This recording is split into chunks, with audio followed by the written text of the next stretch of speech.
Hello and welcome to Thursday's episode of the Terrace Scottish Football Podcast. I am your host Craig Fowler, back once again filling in on the lower league show, but to help me, somebody who definitely knows what he's talking about, and that is Sean Elderbrant. Hello Sean, welcome back to the show.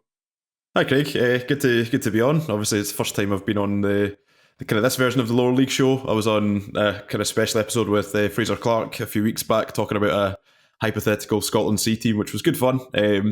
I think you and Fraser described yourselves as the lower league bomb squad when you were filling in a couple of weeks ago. So I don't know what that makes us. Happy to be on. I am part of the Z team. He's like the C team. So then there's like an average that makes us like, I don't know, the L team. I don't know, it's somewhere in the middle of the alphabet.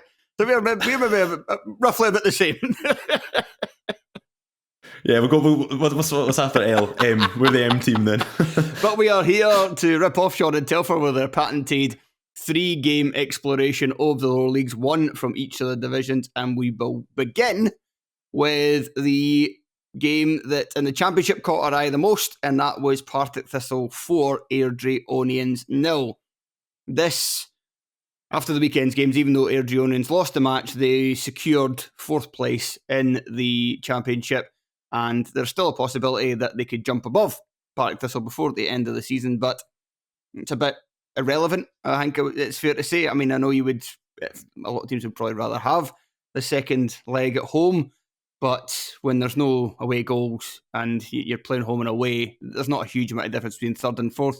This is undoubtedly going to be 3rd and 4th in the second tier, and it was a pumping for Thistle, who scored 4 times, all in the second half. Kind of an even game in the first half. I think it's fair to say... I was going to call you Fraser. Sorry, Sean. It's fair to say, Sean. There wasn't any... I couldn't find the video highlights of this on Vimeo. However, I was able to find the highlights of it on Y-Scout. So I have thoughts on the action in this from a pixel lock camera many, many, many yards away from the actual action. Yeah, I'd agree with that. The kind of first half, as you say, was pretty end to end. I'd even say that Airdrie maybe shaded it in terms of kind of... They certainly had the clearest chance, which I think went to McGregor, McGregor, who went one-on-one. I couldn't see who... It was hard to tell who made the pass. It kind of looked like Charlie Telfer to me, but there was also a player standing about 10 yards to the right who also looked a bit like Charlie Telfer. So it was one of the two guys in the Airdrie team that looked like Charlie Telfer. Played a terrific defence splitting ball, put McGregor through one-on-one, but he failed to beat David Mitchell, just kind of fired the ball into his legs. A bit of a poor finish. Yeah, it was in fact Charlie Telfer with the ball in behind, just kind of... There we go. Fowler knows his stuff. Lower league aficionado Craig Fowler. There you go. It was Charlie Telfer. It was a really good ball. Kind of got Lewis McGregor, gave him the jump on Luke Macbeth, beat him for pace. And, when he's running through there, you're just expecting him to slot home. But as you say, kind of put it straight at David Mitchell. And that was probably the best chance of the first half. Kind of one of the things that I found from the highlights that stuck out to me in terms of the first half specifically, but also just the game in general was, I thought Harry Milne was absolutely outstanding. I mean, you picked him in the SPFL Team of the Week this week, and absolutely no wonder. He had some really good bits of kind of attacking play in the first half. I think he had a good kind of run into the area, and I can't remember if it was a shot or a cross, but looked really lively, and there was a really good challenge as well to kind of stop Cammy Ballantyne in his tracks just on the edge of the box too. Harry Milne's one of those players who I've kind of been aware of for a good few years, obviously with him being at Cove Rangers initially. Always kind of really impressed with him at Cove. One of those players who I always thought was probably too good to be at Cove Rangers. Like, obviously no disrespect, just thought he was kind of much higher than League 2, League 1, then even kind of the bottom end of the championship where Cove were. And yeah, he really seems to have kicked on at Partick Thistle, as you would have expected him to do. And I was kind of humming and hawing, is he maybe the best left back in the lower leagues at the moment? You could also make an argument for Scott McMahon, maybe Josh Edwards as well in terms of in the championship. But yeah, just as just a well-rounded player who's so good at going forward but defending as well. Well, I was going to come on and talk about Harry Milne, but so I may as well do it now before we kind of get back to mentioning the kind of the action from this match. In that, so if you look at Partick Thistle's team last year, and you look at it this year. So I think it's very easy to kind of write off their chances, because obviously last year they finished in 4th place, but it was a much improved second half of the campaign under Chris Doolan. And you looked at their team, the way it was playing in the playoffs, real swagger about them, laying waste to just about everybody, laying waste to every opponent for 3 3/4 matches, and then fought to bits in the second leg of that playoff final. And you're thinking, that was such an effort. And typically you always fancy the Premiership team because of just the kind of gap in quality when it comes to a playoff final. And that's borne out by, I think, the playoffs have been around since 2014 was the first Premiership playoff. And I think only 3 times has the Championship team won it. I think I'm right in saying that would be Livingston, Hamilton, Dundee and Hamilton. Yeah, I think that's... Is there anybody I'm missing? Try to think off the top of my head, but those are definitely the ones that are sticking out to me. It seems as though, the Premiership teams have kind of normally overcame the Championship teams over the piece. Obviously, when you're a Championship team, especially if you finish 3rd or 4th, then you've got to go through 6 games to get promoted. So yeah, so it does seem like if they weren't going to do it last year, then they're not going to do it this year, because they lost kind of just so many players. Like Tiffany went, Turner went, Holt, Ross Docherty. I think there's somebody else I'm missing as well. So it was just like taking so much kind of talent out of that team. But I think Harry Milne is an interesting factor because he didn't play in the playoffs last year because he was injured. He had a long-term injury. Came back earlier this season, and fair to say wasn't at his best. Took him a wee bit of time to get up to speed. But he's actually starting to look like the Harry Milne that played at Thistle last year before his injury. And before his injury last year, arguably Thistle's best player. So if he can get back up to that level of form, you've also got guys like Scott Robinson's been a very good signing for Thistle. Ken McElroy, as we saw in this game, even playing on the right-hand side where he's very left-footed, added something. Lewis Nielsen's been decent overall. So I don't think, while it's not as strong a Thistle side as I think the one was that finished last campaign, there is maybe enough there. I still, personally, I still doubt it. I still don't think they will come up, but I think there's maybe enough there that perhaps the assumption that they were going to have little chance compared to last season and we're just going to be eliminated quite quickly would be wide of the mark. Yeah, it's, as you say, it's a fairly different team to what it was last season. Of course, there's still a good few of those players who are there from last season, obviously the likes of Brian Graham, Aidan Fitzpatrick, but I think that what you've seen in this game is just that while maybe in terms of personnel, Thistle aren't as strong as they were last season, they still do have a good amount of quality kind of all over the pitch, which when the season finished and obviously they didn't get promoted through the playoffs, and then you've seen the whole thing come out about, I don't know, kind of financial issues at the club and whatnot, it seemed as though I kind of had it in my head that Thistle were going to really, really struggle this season, just in terms of I fully expected more players to leave because it sounded like a really tough situation. But to be fair to Chris Doolan, the way that he's kind of started again, built the team up with kind of a few additions here and there, and then some of the guys who were left over last season, and then went and kicked on and have secured the playoffs. Once again, as you say, I think that promotion might be a step too far, but I wouldn't put it past them to at least get a good run and have a right good go at it. There are some really, really good players in that team, none more so than Brian Graham, obviously, who's in the form of his life. I think we'll obviously come on to the goals, but I think his second goal was his 20th of the season in the league, and I think that's his best ever return, which is incredible, like at the kind of tail end of his career. Yep, no, I've got that down right now. He's only 3 short of his personal best for a single season overall, which was 27 for Wraith Rovers in the 2012-13 campaign. He's on 24 at the moment.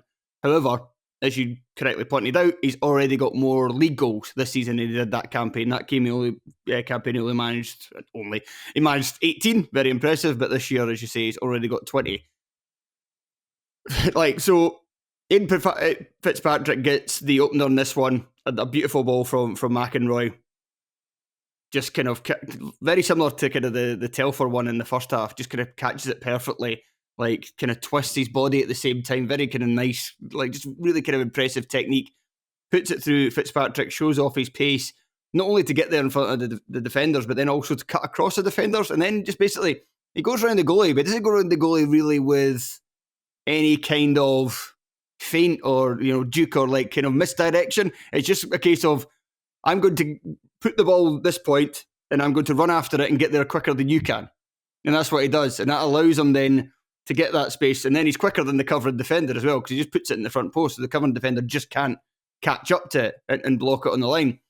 So he scores. So that's another kind of part of the quality that they have in attack. He's been a little bit quiet of late, but if he can, again, another player that if he can play at his best, and Thistle will be a threat in the playoffs. And then Graham takes over. The first one, it's a mistake from Robbie Hemfrey. It's a stinger of a shot from Ben Stanway, but he should do better with it. He doesn't really do anything other than parry it straight back out. Graham is there, quick as a flash. Kind of toe pokes it past the keeper. There's kind of one of those ones where you kind of hit it with the outside of your foot. Just kind of flicks it high into the net. But it's the third goal that is just excellent from Graham, as he receives a very good ball from Lewis Nielsen, who is playing in midfield, and we'll get on to that in a minute. And Graham has a composure, cuts back inside onto his right foot, and then just smashes it into the top corner of the net, and that's it. 3-0, game over. Yeah, as you say, the ball for both. The first goal for the one you mentioned from McEnroy was absolutely sublime. Kind of mentioned off air as well. I do the lower league highlights show for the SPFL, and I remember obviously putting the small highlights package of the game together, and I somehow actually missed how good a pass that was when I was just editing it together. So when I went and watched the game back today, or watched the highlights back today, I was like, how did I miss that? That's one of the most kind of aesthetically pleasing passes that I've seen all season long. The kind of way that the ball kind of backspins and he just catches it right.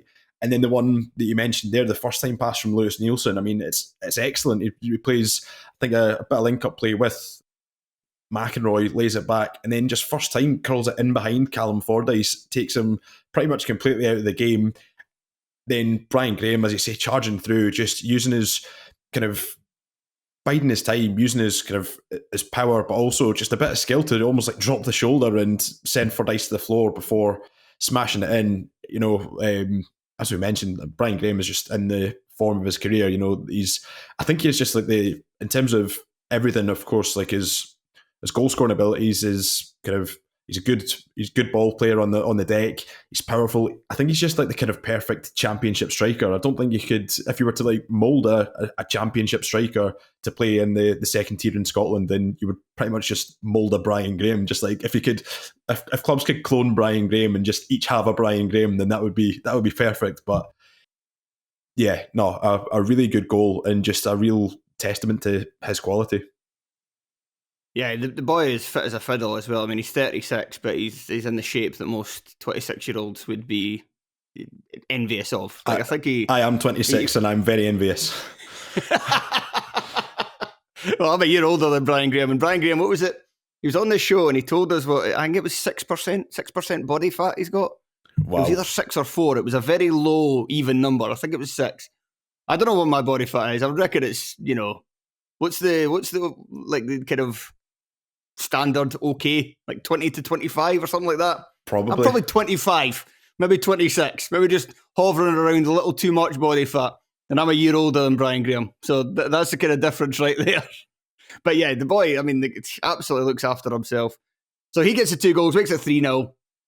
Then Thistle just kind of tack on a little more later on, showing a bit of depth. Stuart Bannigan off the bench, Rico Diak. Is that how you pronounce it? Diak? I think it's Diak. Diak, okay. Rico Diak off the bench. Bannigan plays him through and has the option to square it, but instead just decides to go himself and beats the keeper at the front post. So Thistle 4-0 winners, but obviously part of reasons to get excited for the fans is the fact they scored 4 goals against a playoff rival. But I think something else to get excited about is the fact that that's another clean sheet. So earlier this year, Thistle's defence really went to pot. In February, they played 4 matches in February and conceded 13 goals. Now, one of those was in the Scottish Cup, but it was to Livingston. So that is basically like playing a championship team. Then they went another 4 without keeping a clean sheet after that, and you're starting to think, oof, real problems with Thistle at the back. But since then, they've now kept 4 clean sheets in their last 5 games, and they've only conceded 1 goal. And it seems to be that the big change was moving Lewis Nielsen out of the back four but into midfield. So he can, and I've seen Lewis Nielsen at Hearts, that kind of makes perfect sense to me. The guy, well, he's, built like incredibly so for such a young Scottish player, when usually so many of our young players, even defenders coming through, are built like whippets, that he's also somebody that's got quite a lot of composure on the football. And so playing in front of the back four makes sense for him. And Luke Macbeth, who only joined the club in January from Glenavon, I believe it was, has come into the back, and that seems to have really solidified things. I think they've still got a bit of an issue at goalkeeper. David Mitchell's another one who came in after they were conceding so many goals. When I think Jamie Stead dropped out, they tried Ross Stewart. He didn't fare any better. Mitchell steadied things a bit.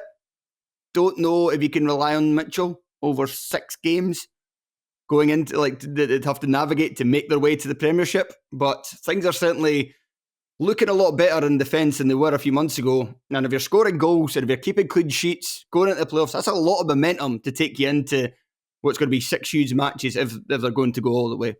Yeah, and as you mentioned there, they kind of changed with dropping Macbeth to centre-back and then bringing Nielsen in midfield. It's quite funny because obviously Lewis Nielsen is primarily a central defender going into midfield, and Luke Macbeth, I think he signed as a holding midfielder, played a lot of his kind of started there since he joined Partick Thistle, and then just kind of went, as if Chris Dillon's went and seen them in training and just went, just going to switch that around and see what happens. Yep, that works. That's grand. So, yeah, it's funny how things work like that. But no, I think both kind of like positional changes seem to suit both players. I've been really impressed with Lewis Nielsen, obviously, all season long. Well, kind of had a bit of a kind of sticky spell, as you say, after the new year when Thistle were conceding a fair few goals. But just as you say, his kind of makeup as a player, his height, his physicality, his composure on the ball, he can pick a pass. He's just a really kind of promising player, and I'm sure one that you'll have fairly high hopes for coming back to Hearts in the summer or just kind of long term going forward. And Luke Macbeth just seems like a really good, solid, combative player. He's obviously came from out of the SPFL, and it just shows that there are quality players out there, playing non-league football in Scotland. You just need to go out and find them, and I think that Chris Dillon and Partick Thistle have found a bit of a gem. Before we move on, we should talk about Airdrie. It's not ideal to lose 4-0 to the team you're going to play in the playoffs, like, 2 weeks before you actually play them. However, I don't think that Airdrie should be too disheartened about this. As we said, they did have their chances in the first half. I think watch Rhys McCabe's interviews after the game, and I think the thing that disappointed him the most was that, they gave up a couple of slack goals. I thought Keanu Megwa for the first one was really poor. He just he switches off twice. Like, he's intercepted. Like, well, he maybe switches off even 3 times because he was forced to play in centre-back for this game due to Cammy Ballantyne missing out, and Rhys McCabe himself is absent. So Megwa who's typically played as either a right back or recently as a wing back, he was kind of almost in the wing back position.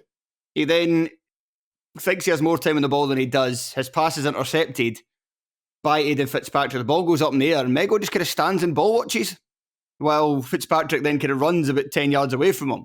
And then when the ball comes back down and you realise, this ball's going to be going through from McInroy to Fitzpatrick to run onto, it's only at that point that Megwa actually starts to realise that the danger's on. And by that point, it's far too late. So that's a really poor goal to lose. As I mentioned, the second goal was a mistake for the goalie. And then after that, what McCabe was kind of railing against was that he felt like the players gave up a bit too easily. Just kind of thought, well, that's it, game over, we're not going to get back into this one, and didn't have the same kind of application. So I can imagine he's whipped him for that, and that's not great, but at the same time, this kind of feels like, as a result, it's a bit of an outlier. They had their chances in the first half, and even if they're playing again so soon, Airdrie are still going to fancy their chances, especially if they can get guys like Ballantyne. Adam Frizzell was another one who was missing. He's been a big player for them this season, and of late he was missing, and McCabe himself. Yeah, I think, as you say, it was a total outlier of a result. They'd just came off the back of 4 straight league wins to then, like you say, take your heaviest defeat of the season, probably unexpectedly. So, you going into the game, you would have maybe backed Thistle to win just because they were at home. 2 fairly even teams over the piece. This will maybe a wee bit more quality, but obviously Airdrie having a fantastic season, have plenty of really good players themselves, play a really good brand of football, and I think they'll still more than fancy themselves to have a right good go at the playoffs. Of course, they've already been through the playoff process. We won't talk about last season. Last season still gives me nightmares, that 6-2 game between Airdrie and Falkirk.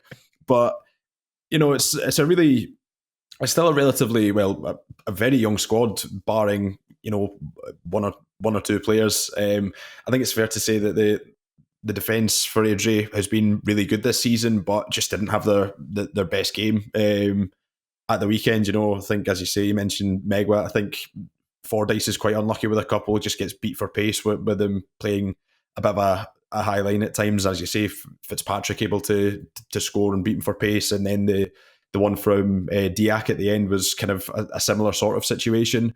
But like you mentioned, it does seem like an outlier of a result, and I don't think it's something to be kind of getting overly worried for about Airdrie fans. It's if they then go and lose the next two games, then that's maybe a bit of a worry. But I think they'll probably be fine, and I'm sure they'll bounce back. I think Rhys McCabe seems like a really good young manager. I remember when he obviously first got the job and thinking this is so wild and left field, and I could only see it kind of going one way, and it wasn't. I did not expect it to go as well as it has done, and I think a lot of people probably had the same thing. It almost seemed as though, like, what's this came from? But obviously, him being in and around the club, the people who make the decisions at Airdrie have obviously seen something in Rhys McCabe and thought, you know what, he more than deserves a chance. And it was a massive gamble at the time, but it's one that's paid off in a huge way. The fact that they got promoted after 10 years in League One and are now secured in the promotion playoffs for a crack at the Premiership. It's an incredible job that he's done.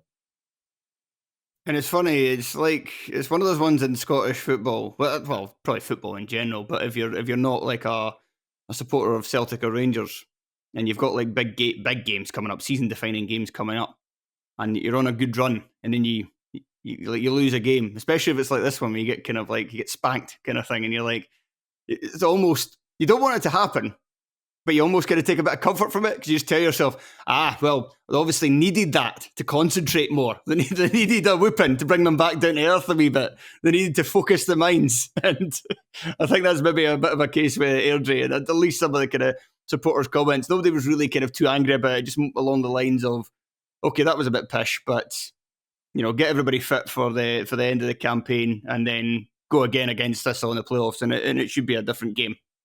Right, 100%. So, yeah, let's move on to our game from League One, and that took place on Saturday evening on BBC Alba. And what a match this was. Cove Rangers 2, Alloa Athletic 3. Alloa Athletic raced.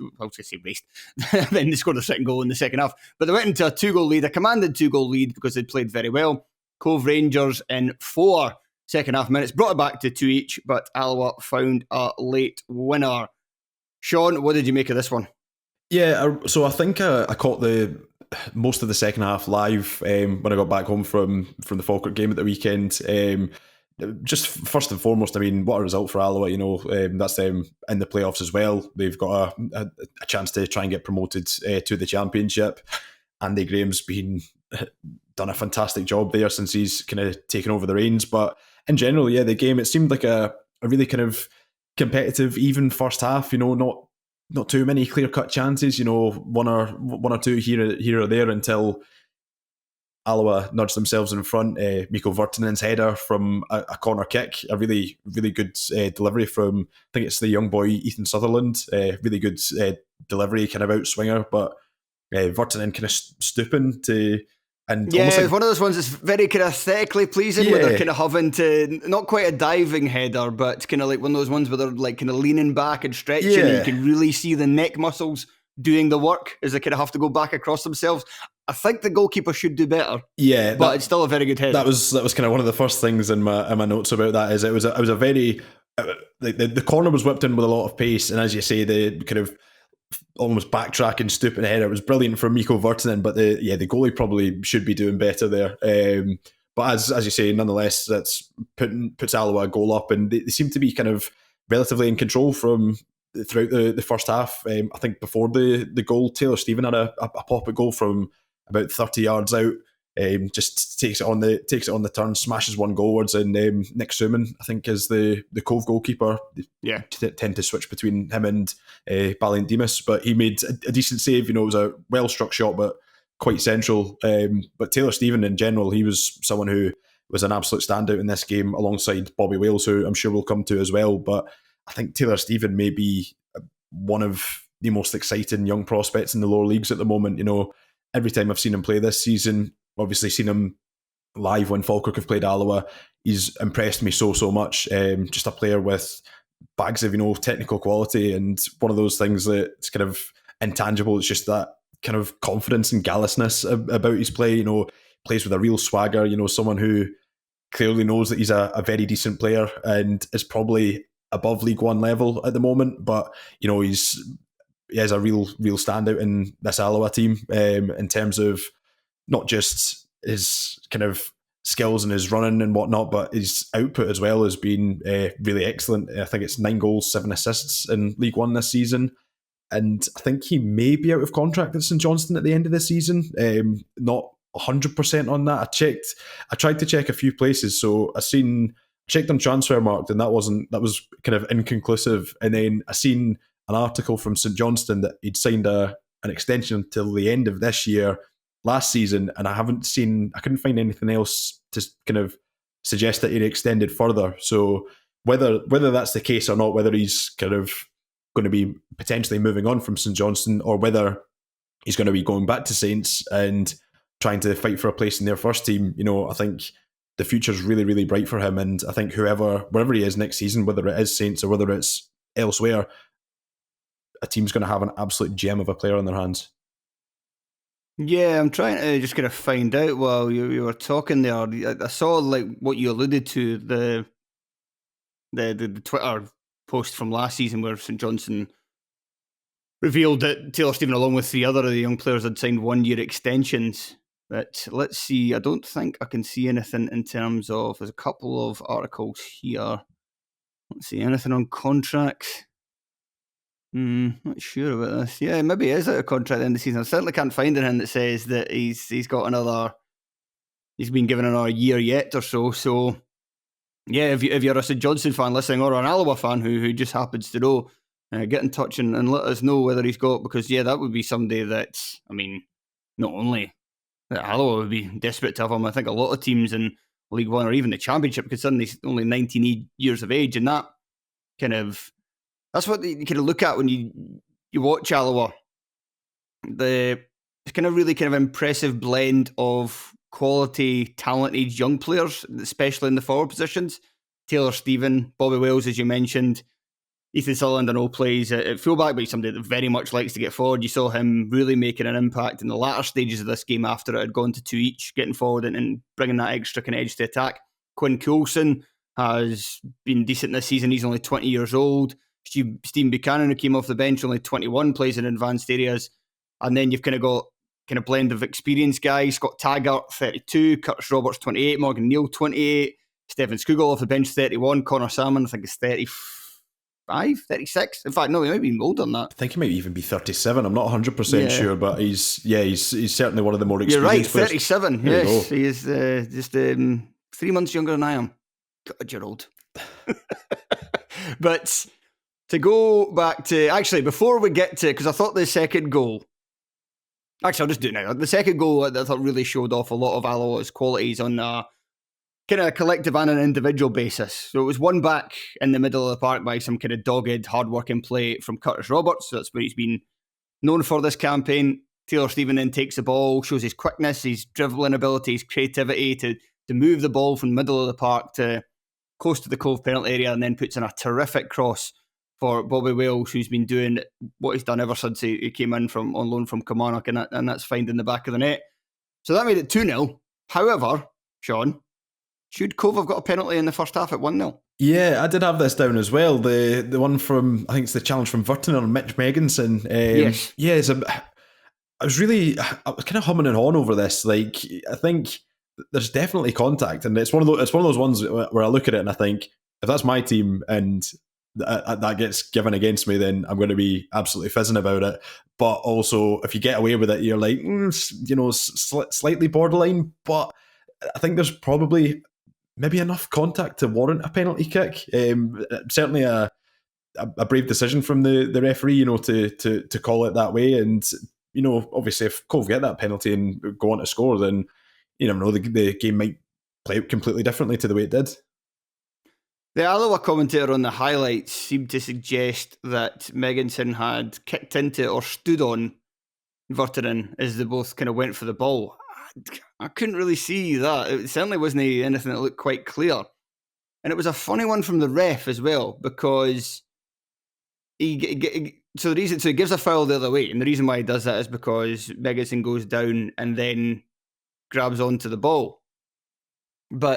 And I know it's not necessarily the case. Like this is something that always used to irritate me when people were like, well, if he's gone down and he's not a penalty, then it must be a dive. And often that's not necessarily the case. It can be a bit of contact. You just don't necessarily think it's quite enough to have thrown the attacker off stride, and maybe the attacker is anticipating contact, maybe it was off balance, and then therefore it's not enough contact to say that, okay, without that contract, you wouldn't have gone down anyway, and it should be a penalty. But in this one, it was like, if that's not a foul, I don't know, what, because the way it goes in on him, if you don't think that he's kicked Megginson, then Megginson would have no reason to go down, and then it would have to be a dive. So if you're not given a dive, then why is it not a penalty? I thought it was all a bit strange. There was no real conclusive angle. But I was a leaning penalty on that one, and I think Alloa might have got away with one there. They didn't get away with it when they just kind of fell to pieces in 4 minutes in the second half. So they made a double change on 67 minutes, bringing off. It wasn't really a big structural change. They stuck with the same system. It was just swapping a couple of players for another couple of players. They brought off Coulson and Luke Donnelly. Donnelly was playing in the number 10 role. Brought in Stefan Skugel, who's made a career at playing there, and Stephen Buchanan going out to the left. But all of a sudden, they were all over the place. And the first goal, it's a bit poor goalkeeping from Morrison. I think he should. So it's kind of Reynolds, there's a bit of a scramble at a corner. Reynolds just kind of flicks it towards goal. Morrison, I think, can easily just kind of clear it with his feet, but instead tries to get down. But not only is it quite close to him, it's also an awkward angle. So as he throws his body to the ground, it's difficult to get down there in time. He manages to do so, but he can't gather the ball cleanly enough. It kind of even comes off his foot as well. Really messy. Goes to Megginson and he scores. And then not long after that, some real piss poor defending from Morgan Neal allows Borough to score. And all of a sudden, it's 2 each. And it's absolutely game on. Yeah, it was, as you say, it's just one of those, like, I think the Alloa commentator mentioned the Alloa just in complete control for pretty much an hour of the game, and then, as you say, 4 minutes of madness, and as you say, the first goal, I think there's like a couple of minutes earlier, PJ Morrison actually made a really decent save from a shot from Burrell from a similar sort of situation inside the area, and then, as you say, the goal that came to make it 2-1, yeah, just, as you say, just a really kind of awkward one where he's kind of landed on the ball and then his leg kind of gets stuck on it and then tries to almost clear it, and then Megginson's there just to prod home. And the one to make it 2-2, it reminded me of a goal from earlier on in the season when Falkirk actually played up at Cove Rangers, and it was a similar situation with just a high ball forward, and Burrell there to pounce kind of thing. As you say, the ball comes over to Morgan Neal, and I think he's almost caught in two minds whether to bring it down or to clear it, and in the end kind of does neither, and it just bounces to, I think it may have been Kyle Connor or it might have been Mitch Megginson. Wasn't 100% sure, but yeah, they played Burrell in, and he was on 20 goals in the league, and then that to make it 21. And I think it was Connell. I'm sure it was Connell. I think it was Connell. But yeah, giving it to Roman Burrell in that sort of situation, the form that he's in or has been in all season long, he's always going to score 10 times out of 10.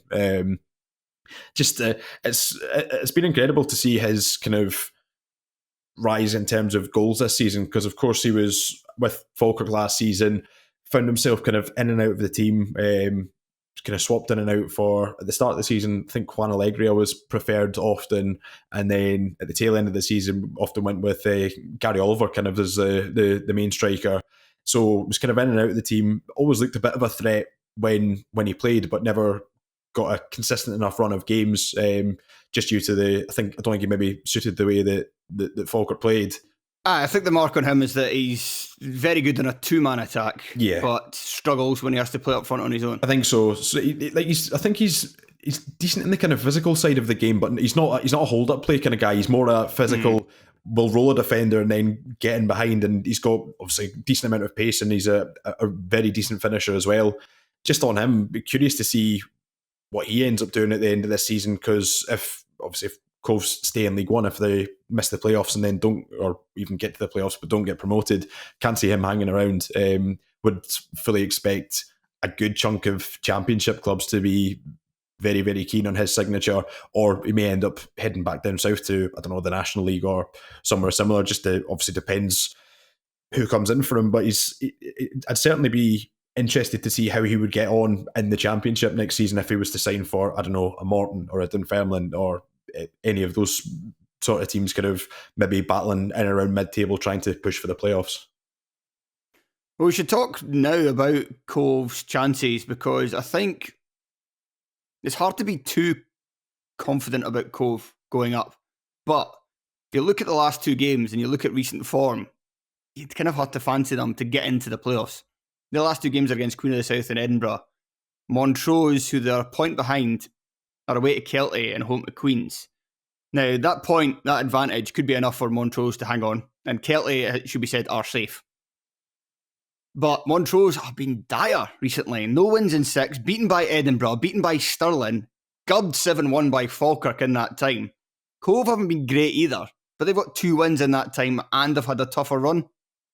But it's still kind of hard to be too big on them, because other than I think it was a 7-game winning streak in the league earlier in the campaign, and they were undefeated in 10 in that stretch, they've actually been crap the rest of the season. They did kind of so many of their points just came through that kind of one period. But with Burrell and Megginson up front, you've got 2 guys that can score goals, 2 guys that could win you, if they catch fire, both of them, or even one of them, for that 4-game stretch of the playoffs, if they manage to make it ahead of Montrose, that could be enough themselves to get them in to the Championship. But I think the big key for Cove is Fraser Fivey. Do you know, I've got the stats with and without Fraser Fivey. Do you want to hear them? Yeah, go for it. So it wasn't until early March where they lost their first league game in which he played. So he's played 17 times in the league this season and he's missed 17 games. So Fraser Fivey in the Cove team, it is 9 wins, 3 draws and 5 defeats. Without him, it is 4 wins, 4 draws and 9 defeats. That is the MVP of League One right there. Wow, that's when you talk about importance to a team, that's some damning numbers right there. I mean, Fivey's just in general, of course, he's still a fantastic ball player, and I'm sure he'll be key to any promotion push. But as you say, kind of having Mitch Megginson and Roman Burrell, who is obviously on fire, 2 guys who firmly know where the net is, then you probably have to make Cove as favourites. But as you say, their form's been so strange. As you say, there was one point when they went in that 7-game winning streak and they were looking really, really good, that there was still probably a slightly outside shout that they could be in the title race. If Falkirk had started losing games and Aki's had, then it seemed as though they may have been there to pounce, but then their form just completely nosedived. And as you say, they're still, having been at one point in the season almost guaranteed to finish third, or it seemed as though, it's going to be Falkirk or Aki's first and second, and then Cove are going to finish third. They've now not finished third. Alloa have finished third, and there's still a chance that they might miss out in the playoffs. It's quite incredible.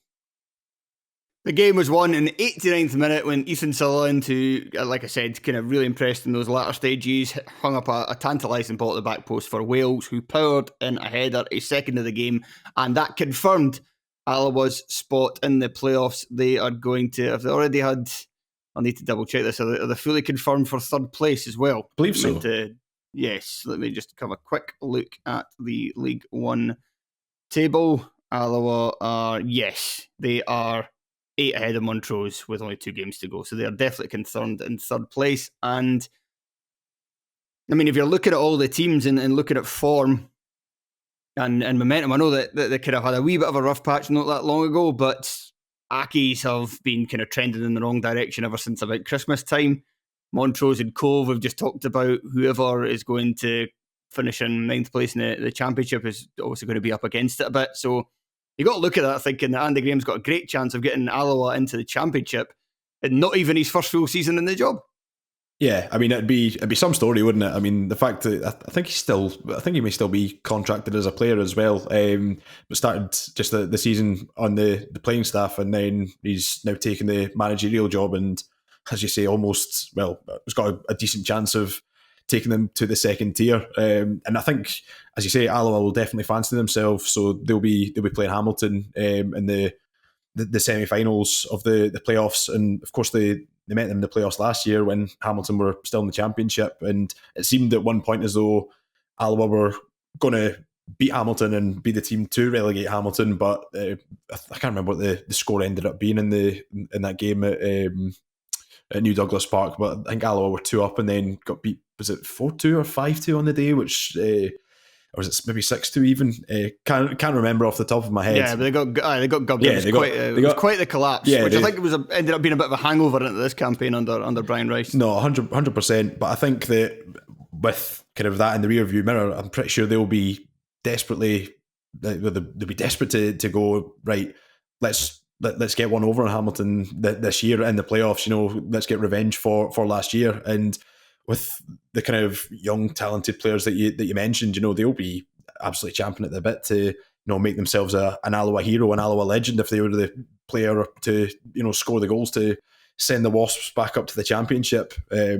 Already mentioned Taylor Stephen, who, as I say, I think he's absolutely phenomenal young talent. But Bobby Wales as well. You mentioned him as well. Came into Alloa, and I think he struggled to find the net for his first few games. Like, he was playing really well, but just couldn't score. And then he got that first goal, and he just kept on scoring. Went back to Kilmarnock briefly, then came back to Alloa, and he's just picked up kind of where he left off, and has been in really, really good scoring form for the last few months. As you say, that double up at Cove, a late winner to seal your team's place in the playoffs. That screams big game player. A young guy at such a kind of early burgeoning part of his career, part of the young Scotland setup. Certainly someone who Kilmarnock will have high hopes for in the years to come. And another player who I'm just really excited to see what he does at the kind of next season, whether he goes back to Killie and as part of their squad next season, or whether it's another loan to a championship team, maybe Alloa in the championship, you never know, or maybe, like I say, maybe a Falkirk or a Dunfermline or a Wraith Rovers. I'm curious to see what his next step is, but I think he's a really, really good player. Or the English Premier League, because he is being... There was a story that came out, I think it was earlier this week actually, that West Ham are allegedly interested in him, and so are Burnley. But yeah, you're right. So I'd said earlier, he's done what he did ever since he's come into Alloa. That was complete pish. He didn't score in his first 8 games.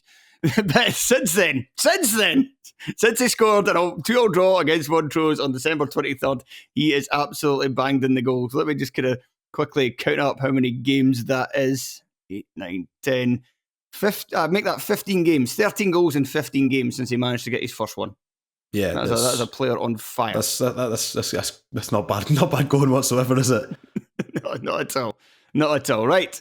Speaking of a forward who is banging in the goals, let's get to our final game, which is Bonnyrigg Rose 0, Spartans 1. The kind of Lothians rivalry kind of thing that one half is claiming is not a rivalry, both halves are maybe claiming it's not a rivalry. We're trying to make it a rivalry, kind of in and around Edinburgh, League 2 rivalry kind of thing going on here.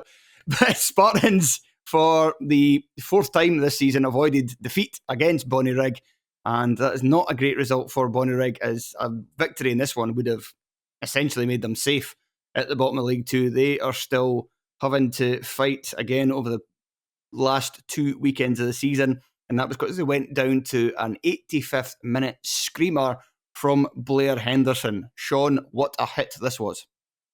Wow, yeah, that was an absolutely stunning strike to worthy of winning any game. Kind of the game up to that point had been, as you'd probably expect for most games at New Dundas Park this season, just a really attritional game, not too much free-flowing football from what I could tell from the highlights. I think you could probably say that Bonnyrigg probably had the better of the chances throughout the piece.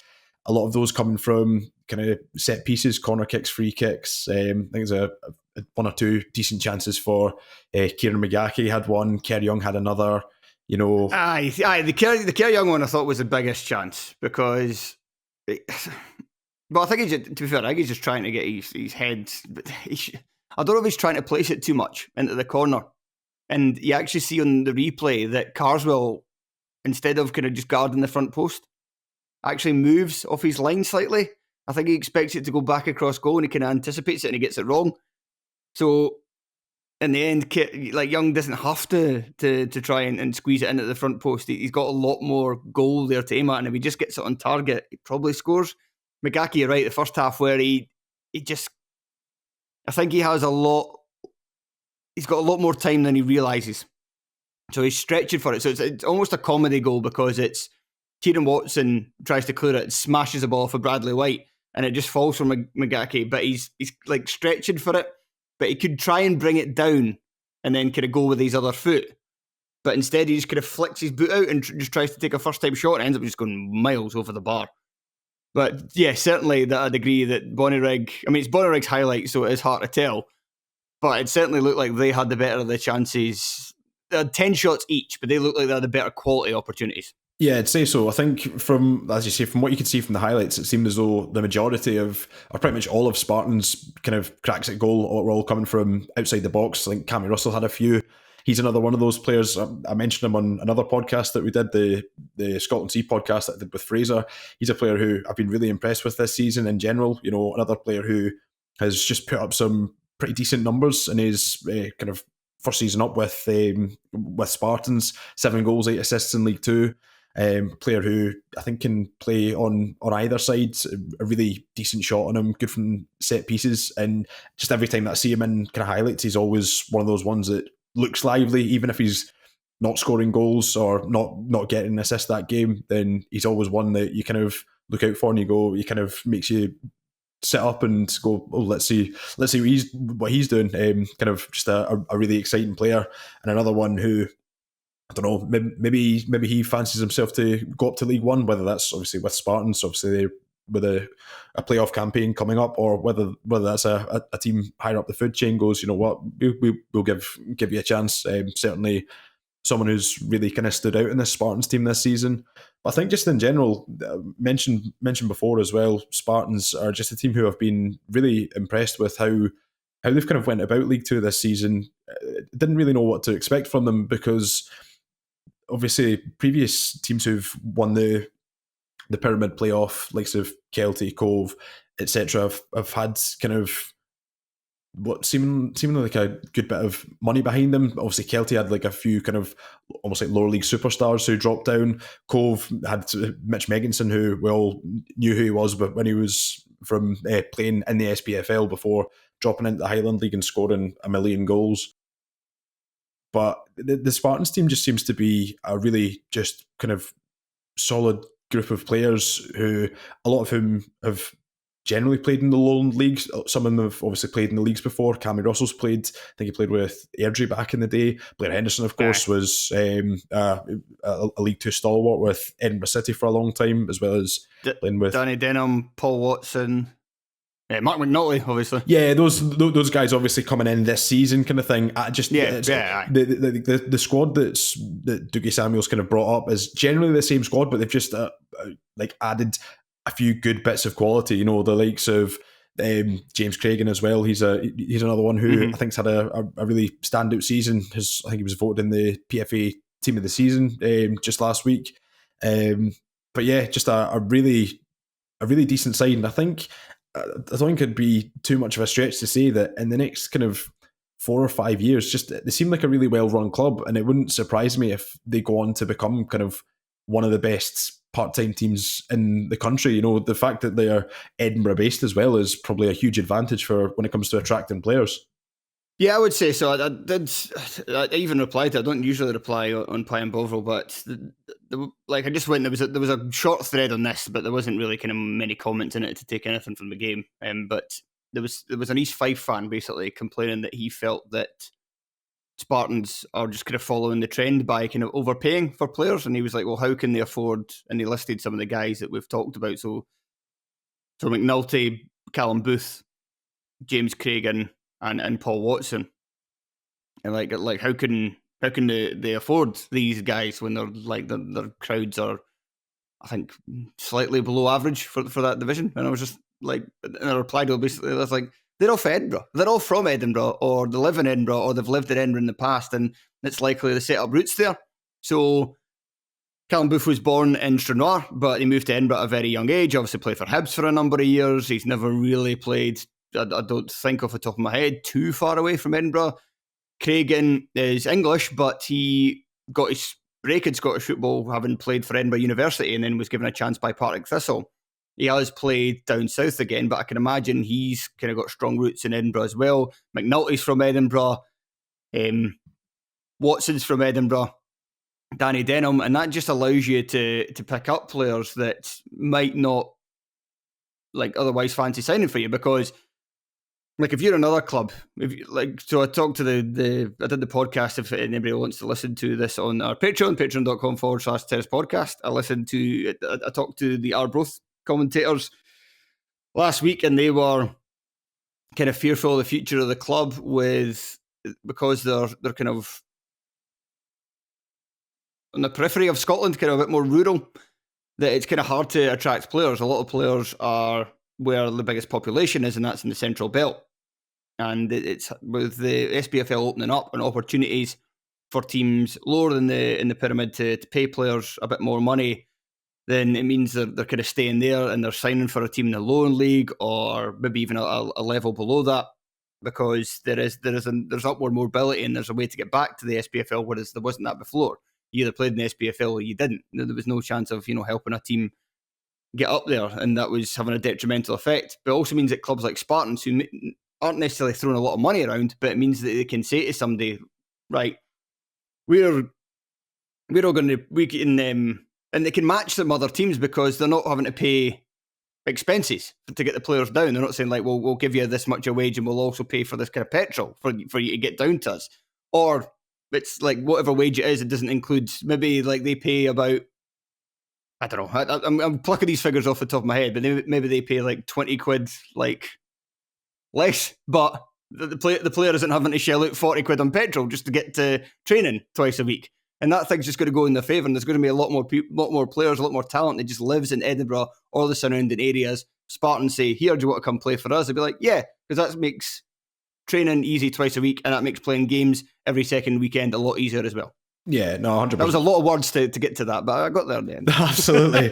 But it is one of those things, it is a kind of a bit of a wider conversation that I've kind of heard cropping up over the past few weeks, is just that, like, in 10, 15, 20, 30 years' time, it might, like, the lower leagues might end up being very, very Central Belt heavy, which really is a shame, and it is just simply down to those kind of logistics that you've mentioned. You know, the majority of the Scottish population do live in the Central Belt, and for, I don't know, clubs like Arbroath, Forfar, Elgin, Stranraer, you know, these places which are just a bit out of the way, then yeah, it's probably going to be tough, especially when you've got the likes of, I don't know, Spartans coming up, and then you look at some of the teams who are in the Lowland League or in the kind of leagues even below that who are kind of on an upward trajectory, and you maybe do fear for them long term. And obviously, just from a completely, I don't know, like a fan's point of view, it would be a real shame to kind of lose those clubs from the league, because I'm sure most people who listen to this podcast who go to games, some of their favourite days out are away days to the likes of Stranraer or Peterhead or Elgin, you know, so the whole day out, it's a big trip away, you know, somewhere where you don't normally go. So yeah, it would be a real shame. But for, like I say, from a completely just from a Spartans perspective, I think, as you say, being Edinburgh based and seemingly well run, and also just managed by someone who I think just seems to be one of the most likable managers in the lower leagues, and Dougie Samuel is a real benefit to them. I think everyone connected to Spartans seems to really, really sing his praises. I actually spoke to Blair Henderson just over a month ago after he scored his 100th SPFL goal, and that was one of the biggest things that he said to me about why he went to Spartans, was that he got offers in League Two and League One, and then he hadn't really thought about dropping down to the Lowland League. It never appealed to him. And then Dougie Samuel gave him a call, and he spoke to him, and I think he said after basically one conversation, there was nowhere else I was going. And I was convinced. Yeah, he's done a real renaissance this season. I know he was scoring goals for Spartans in the Lowland League, but Blair Henderson at 29 now. If you think back, so he was somebody that he first came on my radar. I think we had Chris Townsley, his former teammate at Berwick Rangers, on this show, like tipping him for big things because he'd been very good at Berwick Rangers. And I think that the season where Chris said like he's going to be very good, that he's going to like potentially be the top goal scorer in the league. He did score a lot of goals for Berwick that season, but then he went on to Stirling afterwards. Didn't work out for him. Was only there one season. Then went to Annan. Even then, he struggled a little bit in the first half of that campaign, but he got back to goal scoring in the second half, and that was when Edinburgh came calling. And I believe it was Edinburgh's second season up. The first season they didn't really spend a lot on players, and they were struggling a bit at the bottom, near the bottom of the table. And then that was when Edinburgh started to spend, and they brought in Henderson.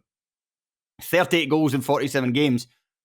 And you thought, well, this guy is going to fire Edinburgh like up the divisions because they're putting a bit of money behind it, and he's certainly taking care of his end by sticking the ball in the back of the net regularly. But then it really could have really petered out for him. He spent another couple of years at Edinburgh, but really kind of struggled to get anywhere near the the frequency of his goal scoring. Like he was only getting like 4 or 5 a campaign, in and out the team.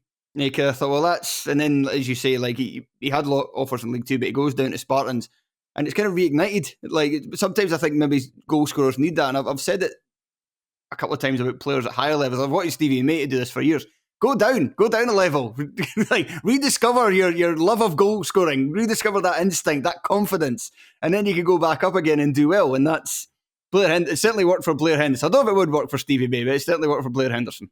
No, 100%. He's, as you say, I think we mentioned earlier about Brian Graham being like the quintessential championship striker. Blair Henderson feels like the kind of quintessential League Two striker, big frame, big strong guy, but can just put the ball in the back of the net. Also, when I spoke to him a few weeks ago, he was saying about, I'm kind of only really score inside the box, don't score many nice goals. I mean, kind of, we mentioned it briefly at the start of this section, but he really put that to bed, didn't he, with this winning goal? Belted goal. Was it a foul though? Did he foul Ross Gray? I'm in two minds over this. Like, it's really on the cusp. I'm not too sure because there isn't a lot of complaints of the body right players. I can see the argument if it's just like Henderson out muscling him. Yeah, but Gray is just starting to jump, and he's really like, I don't know what else Gray can do. I don't think Gray can necessarily just be a lot stronger. There's not really much Gray could do there. So Gray certainly got my sympathies, but I'm not 100% certain it is a foul. Yeah, it's a really tough one, as you say. It's kind of airborne, and then just gets this nudge from Henderson's backside to kind of send them tumbling. But I'm from a selfish perspective, just so that we got the goal that was given, I'm glad that it wasn't a foul because it was an absolute screamer. It very much reminded me when I was watching it back of Robbie Muirhead's goal for Morton against Airdrie in the playoffs a few years back. Just the ball bounces and then just looping in over the goalie. It's as soon as kind of Henderson hits it, he's just kind of looking and goes, then drops in. He's like, just away celebrating. It's brilliant goal to win the game, and it's brilliant to see in the highlights as well. You see, obviously Spartans, a lot of they've got a lot of really young fans, like a wee young team that they go and follow them, and that you just see them all jumping about daft behind the goal and stuff. Which and a wee mini pitch invasion, just a slight mini one. But yeah, no, a fantastic finish, and what a moment to not only win the game but to secure your team's place in the playoffs in your first season as an SPFL club. Blair Henderson had a few big goals for Spartans so far, none more so than the winning goal in the second leg against Albion Rovers last season from a penalty. But yeah, that's certainly up there. Before we finish, just a very quick word on Bonnyrigg. Like I said, not ideal for them. Had they won this game, it pretty much would have secured their position in the SPFL for another campaign. As it stands, it wasn't the end of the world because Clyde drew with Stenhousemuir and they've written this down as Spartans, that's not right. Stranraer drew with Dumbarton, so that means that they still hold a 3-point lead on Clyde and a 2-point lead on Stranraer with 2 to play. Bonnyrigg are away to Steny, not ideal next week, but Steny are drawing every game, so that point might be quite good for Bonnyrigg. And then they finish this campaign home to Forfar, who themselves are now officially safe this weekend due to their victory over East Fife. That confirms that they will be staying up. And that means that potentially in the last day of the season, when they go to New Dundas Park, they might have nothing to play for. So still with 2 teams below them and not necessarily the easiest running to end the campaign, but not the worst either, you still have to fancy Bonnyrigg to secure their survival. Yeah, I think so. I think probably 1 point will probably do it, because then you're relying on Clyde and Stranraer picking up results, which they just don't seem to be doing at the moment. I think Fraser mentioned this in podcasts previously. Just expected after the new year for Clyde will be safe because of the players that they brought in and whatnot. But the fact that we're 2 games away and they're still right down there, you kind of got to fear for them. Yeah, I think it's going to be a really interesting kind of end to the season because it's, as you say, so tight down there. But I think Bonnyrigg probably will have enough. As you say, likely to probably get a draw away at Oakville next weekend, because I think Steny have drawn their last 7 games. Yeah, which is absolutely madness. After, did they win 10 or 11 in a row at one point in the season? They're now going to 12. Might have been, yeah. That sounds about right. And they're now trying to match that with draws. But yeah, no, I think Bonnyrigg will probably be okay. They just seem I thought they might have been in a bit of danger a few weeks ago, but they seem to have. Callum Elliott, since he came in, he's got enough kind of results. I think 2 draws and a win. That'll probably just about see them over the line. One more draw. Obviously, a win would be massive. A win would do it. But yeah, I think they'll be okay. And I should point out, because I listened to last week's show where Sean and Telfer were talking about Callum Elliott's post-match interview, where he was literally asked one question, spoke for about 20 seconds, and then that was it. The interviewer, who was also the commentator, was just like, right, perfect. It's like, that was it. This time he answered about 3 questions, so he's getting better. He's getting more comfortable in these post-match pressers. But that'll do us. Sean, thank you very much for joining me. Oh, thanks for having me on. It's nice just to have a wee chinwag about lower league Scottish football. Always more than happy to do so. If we ever need the M team in again, then you know where to find me. But I'm sure listeners will be more than happy to have Sean and Telfer back when they're back. But no, it's been a pleasure, mate. Thank you very much. And yes, I'm not entirely sure at this point in time, because I'm recording this on a Wednesday, because I need to get up immediately after this is done to Aberdeen, staying overnight, because we are recording in front of a studio audience the final episode of A View for the Terrace for this season. I don't know yet whether Sean and Telfer will be back next week, but I'd imagine at least one of them will be back. And there is plenty of storylines going on throughout the lower leagues. I will also be looking next week and then the week after, and then certainly once the playoffs start, looking to talk to fans of many teams and to talk about a lot of the playoff games. And the only way to do that, or the best way to do that, to hear kind of all the action, to hear all the big stories, is to join the Patreon, patreon.com/Terrace Podcast. That is the best way to support the Terrace and help us go from strength to strength. And a huge thanks to those who already subscribe. And that'll do us. Thank you very much for listening. Goodbye.